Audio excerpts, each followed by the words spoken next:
ஃப்ளூக்குன்ற சின்ன நாய்க்குட்டி அதோட குடும்பத்து கூட சந்தோஷமா விளையாடிட்டு இருக்குது. அப்படி இருக்க ஒரு நாள் அவங்க அம்மா உணவு தேடுறதுக்காக வெளியே போகுது. அனிமல் கண்ட்ரோல் பண்ற ஆளுங்க அவங்க அம்மாவை புடிச்சிட்டு போயிடுறாங்க.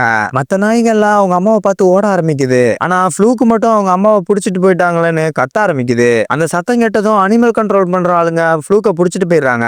புடிச்சிட்டு போய் தனித்தனி ரூம்ல அடைச்சு வச்சிடறாங்க.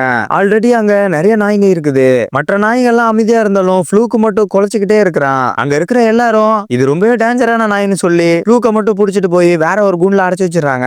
அந்த கூண்டுல அடைக்கிற நாய்ங்க எல்லாமே மறுநாள் காலையில கொன்னுடுவாங்களாம். அப்படி இருக்க மறுநாள் காலையில அந்த நபர் வந்து ஓபன் பண்ணும்போது ஃப்ளூக்கு எப்படியோ தப்பிச்சு அங்க இருந்து ஓடி போயிடுறான். ஓடி போய் அவங்க அம்மாவை காப்பாத்தலான்னு பார்த்தா அந்த டோர் ரொம்பவே ஸ்ட்ராங்கா இருக்குது.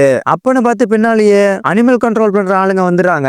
அதனால அம்மா ஃப்ளூக்கு அங்க இருந்து ஓடி போக சொல்லுது. அங்க இருந்து தப்பிச்சு ஓடுறான். ஆனா அப்ப கூட ஆபீசர் குறுக்கால வந்து தூக்கிறாரு. ஆனா ஃப்ளூக்கு என்ன பண்றானா ஒரு மூஞ்சிலே உச்சாவ அடிச்சுட்டு அங்க இருந்து தப்பிச்சு போயிடுறான். என்னதான் தப்பிச்சு போனாலும் அவனுக்கு எங்க போறதுன்னே தெரியல.